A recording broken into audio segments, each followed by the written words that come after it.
उनके अपने दिफाई माहिरीन ने खोला है। स्कैंडल्स और करप्शन ने भारतीय फौज को लड़ने के काबिल ही नहीं छोड़ा। भारत के 40% लड़ाका तैयारे इस काबिल ही नहीं है कि वो लड़ सकें।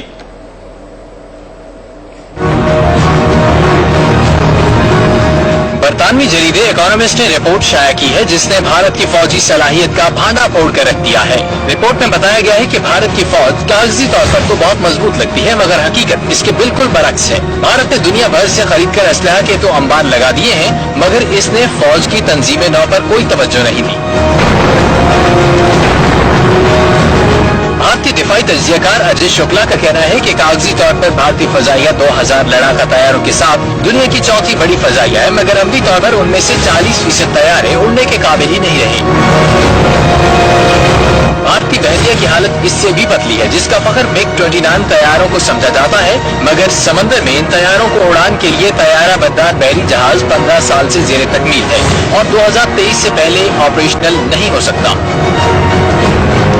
भारतीय फौज का एक बड़ा मसला करप्शन भी है। दुनिया ने यह तमाशा भी देखा है कि भारतीय फौज के जनरल तरक्की, तनख्वाहों और वजन घटाने जैसे मामलों पर भी एक दूसरे को अदालतों में घसीटते रहे। करप्शन का मामला इस हद तक बिगड़ा हुआ है कि एक ऑस्ट्रेलियाई अखबार ने भारत की नई फ्रांसीसी आबदोज की तमाम तकनीकी तफसील शाया कर दी। दिफाई तज्जियाकार अजय शुक्ला का कहना है कि भारत की बड़ी बहरी और फिजाई फौज में बाहमी रवाबित का भी शदीद फुकदान है।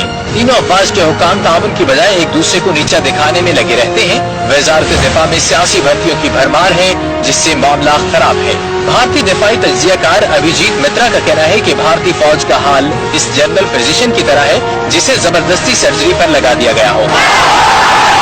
उनका कहना है कि भारतीय फौज उस जानवर जैसी है जिसके जिस्म पर चर्बी तो बहुत है, मगर उसके पास दिमाग नाम की कोई चीज नहीं।